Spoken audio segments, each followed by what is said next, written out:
ජෙසුබීටයි සුබ දවසක් වේවා ඔබ සියලු දෙනාටම. අද දවසේදී ඔබ ඉතාමත් ආදරයෙන් සහ ගෞරවයෙන් ජේසුස් වහන්සේගේ නාමයෙන් පිළිගන්න අතර 2026 වර්ෂයේ අප්‍රේල් මාස 24 වන දින දෙවියන් වහන්සේගේ මනුෂ්‍යයා වූ එනම් අපගේ ආත්මික පියාවන ගරු සැමුවෙල් චන්ද්‍රදේව ගැතිතුමා විසින් ගෙන එන්නා වූ අස්වැන්නේ අභිමුඛයට අපි හැම කෙනෙක්ම සවන් දෙමු. මාගේ හේතුව නිසා මම මේ පැයට පැමිණියාය. දැන් මාගේ සිත කැළඹේ. ඉදින් කුමක් කියමුද? පියාණනි, මේ පැයෙන් මා ගලවනු මැනව. නමුත් මේ පිණිසම මේ පැයට පැමිණුණු එමි. යෝහන් 12 වන පරිච්ඡේදයේ 27 වන පදය. වසර 3මාරක් පුරා ස්වාමින් වන යේසුස් වහන්සේ ඊශ්‍රායල් සේවය කරමින් තමන් පොරොන්දු වූ මෙසියස් බව ප්‍රකාශ කළසේක. දිලිඳුන්ට සුභාරංචිය දේශනා කිරීමට, බිඳුණු සිත් ඇති අයව සුව කිරීමට, වහලුන්ට ගැලවීම ඉගැන්වීමට, අන්ධයන්ට පෙනීම ලබා දීමට සහ තැළුණු අයට නිදහස ලබා දීමට දෙවියන් වහන්සේ විසින් තමන්ව අභිෂේක කරන ලද බව ඔහු නිර්භීතව ප්‍රකාශ කළසේක. යෝහන් බෞතිස්ත මෙන් දෙවියන් වහන්සේගේ රාජ්‍ය පොළොවට පැමිණෙන ඇති බව ඔහු ඉගැන්වීය. මන්ද ඔහු ඔවුන්ගේ නියම රජු වූ බැවිනි.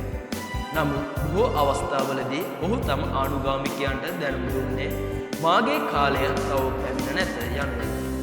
අවසානයේ යේසුස් වහන්සේ අවසාන වතාවට යෙරුසලමට ගිය කාලය පැමිණිසේක. ඔහුගේ කාලය ලන් වී ඇති බව ඔහු දැන සිටි අතර කුරුසිය දක්වා යාමට ඔහුගේ මුහුණ ගිනි ගල්මෙන් සකසා තිබුණි. තම පියාණන් ලෝකයට කොතරම් ප්‍රේම කළාදයක් තම සෙනගව ඔවුන්ගේ පාපයෙන් ගලවා ගන්නා පාස්කු බැටළු පැටවා ලෙස වීම ඔහුට දෙන ලදී. ලෝකයේ පාපය වෙනුවෙන් තම ජීවිතය දෙන පාපයට සම්පූර්ණ හා අවසාන පූජාව බවට පත්වන කාලය අවසානයේ පැමිණ තිබුණි. වසර 3ක් තිස්සේ උන්වහන්සේ පාපය සහ සාතන් ලෝකය සහ මානුෂය කෙරෙහි තම බලය පෙන්වුම් කර තිබුණි. අන්ධයන්ට ආලෝකය සහ මිනිසුන්ගේ ආත්මයට සුවය ලබා දීමට ලෝකයට පැමිණි ආලෝකය උන්වහන්සේය. උන්වහන්සේ සමූහයන් පෝෂණය කළසේක. උන්වහන්සේ ජීවමාන ජලය බව ඉගැන්වූසේක. මක් නිසාද උන්වහන්සේ තුළ සදාකාල ජීවනයේ වචනය තිබුණි. පෙර රාත්‍රියේ උන්වහන්සේගේ ශරීරය උන්වහන්සේගේ ඉදිරියේ මරණයේ සංකේතයක් ලෙස වටිනා තෙල් වලින් ආලේප කර තිබුණි. ගෝලයන් ව්‍යාකුල විය. මේ කෙසේ විය හැකිද? ඔවුන් උන්වහන්සේව ජීවමාන දෙවියන් වහන්සේගේ පුත්‍රයා වන ක්‍රිස්තුස් වහන්සේ ලෙස පිළිගෙන තිබුණි. උන්වහන්සේ දාවිද්ගේ රාජකීය සිංහාසනය මත රජෙකු ලෙස ඔටුනු පළඳවනු ඇති බවත්, පැරණි ගිවිසුමේ ශුද්ධ ලේවැල්ලේ පුරෝකථනය කර ඇති දෙවියන් වහන්සේගේ සහස්‍රත් රාජ්‍ය පිහිටුවනු ඇති බවත් ඔවුන් අපේක්ෂා කළේහ.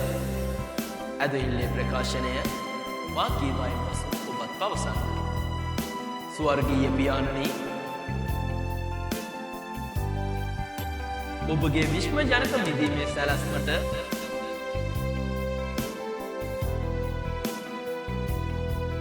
මම ඔබට ප්‍රශංසා කරන ආකාරය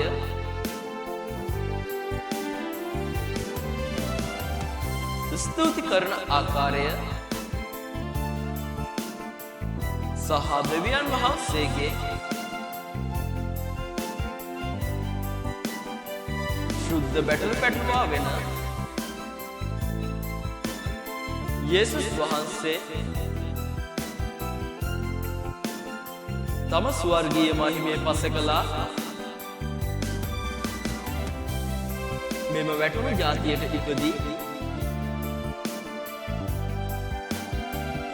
මා වෙනුවට යාගයක් බවට පත් කිරීමට කැමැත්තෙන් සිටි බවය. එවිට මා උන්වහන්සේ තුළ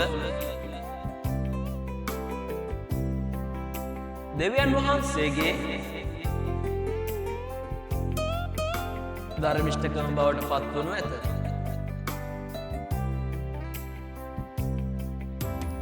උන්වහන්සේ කුරුසියේ කම්පනයට සහ ඔබෙන් අධ්‍යාත්මික වෙන්වීමට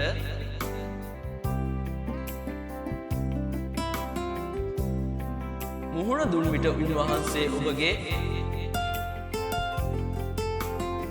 කැමැත්ත කිරීමට සහ උන්වහන්සේගේ පූජාව තුළින් ඔබගේ නාමය මහිමයට පත් කිරීමට තෝරාගත් නිසා ඔබට ස්තුතියි.